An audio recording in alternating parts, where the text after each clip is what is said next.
He went to Iraq at the invitation of a peace organization led by Ramsey Clark, the former U.S. Attorney General. The group hoped Ali's global popularity and enormous prestige in the Muslim world might prevent a war. Ali wanted to help the peace process, but his immediate aim was to bring U.S. hostages back home. Assisting Ali was a liaison from the U.S. Embassy, Vernon Norred. He was a hero of mine. It was well announced to the Iraqis that Muhammad Ali, world champion, world-renowned hero, is now in Baghdad. Ali was then in the 6th year of his battle with the neurological disorder Parkinson's. Still, he kept a grueling schedule while waiting for Saddam to approve a meeting. He mingled with the people of Baghdad, visited schools, and prayed in historic mosques.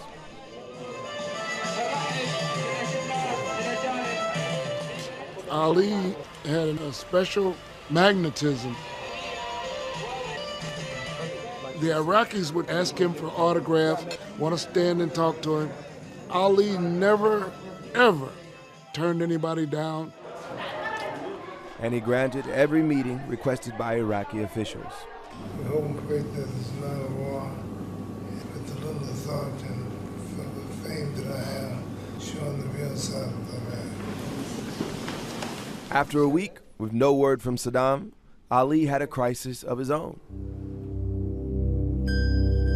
He'd run out of his Parkinson's medication and could barely function. He would be in bed, he couldn't get out of bed. He couldn't stand up, and he couldn't talk because his voice wouldn't go above a whisper. We are very glad that you came out to see Muhammad Ali. I think that asking him any questions would be out of the question because he can't answer the questions right now. Thank you very much. Thank you very much. Norred found doctors at the Irish hospital in Baghdad to replenish Ali's medication. Their only request? A group photo. Over here. Judge, come on. Ali was back on his feet just in time.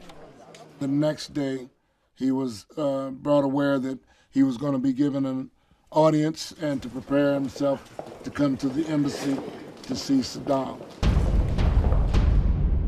The Bush White House disapproved of Ali's trip, fearing Saddam would use it as a propaganda tool. The images of Ali and the dictator led to a more cynical reaction from some in the media. They questioned Ali's motives, implying he'd taken the meeting to boost his own profile. The accusation did not ring true. He wanted to get everybody that was left there, Americans, released. What did he have to gain? You know, he had everything to lose. If he failed to secure any concessions from Hussein, his reputation would take a beating. Ali had to persuade a man who was openly defying the UN and President Bush to release hostages to him.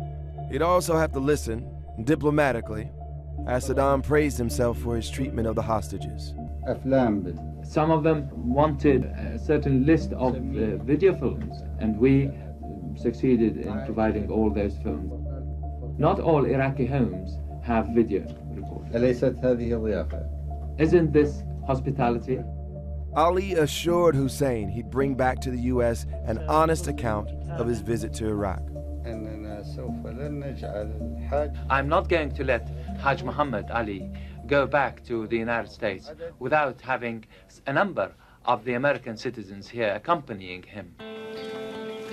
After Saddam agreed to release 15 human shields, Ali and his staff prepared to take them out of Iraq as soon as possible.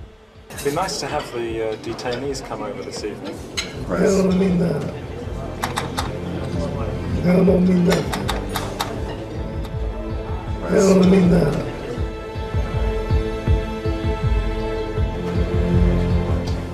He's our guy.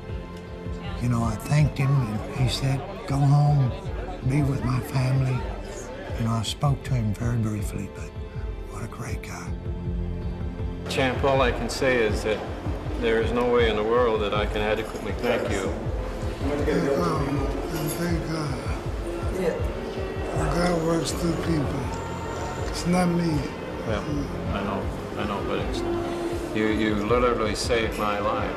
Everybody say Ali, Ali, Ali. Free thumbs up. Free man. Free man right now. Yes, sir. Let's make room, please. Make room, please. Make room, please. On December 2nd, 1990, after 4 months of captivity, the hostages were free. I was just lucky for some reason to be on Muhammad Ali's list. I'm grateful for it. He's a marvelous individual, marvelous man.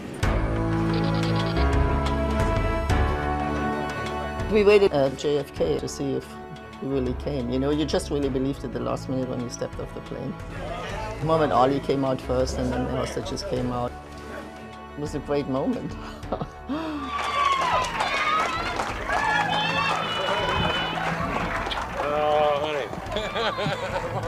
Always good to be home.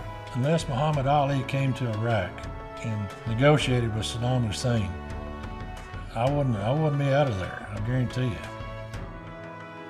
I gave Muhammad Ali a kiss and said, you know, thanks for bringing my dad home. And I didn't really know what else to say other than that. I mean, it was really overwhelming. Ali had reunited 15 families in time to celebrate the holidays. 6 weeks later, Operation Desert Storm began. For the former hostages and their loved ones, the bombings offered a grim reminder of their narrow escape from danger. It was unbelievable to think that without the help of Muhammad Ali, he could have been there for the bombing. We were very thankful he was sitting on the couch with me. I do need publicity, but not for what I do for good. I need publicity for my book. I need publicity for my fights. I need publicity for my movie, but not for helping people. Then it's no longer sincere.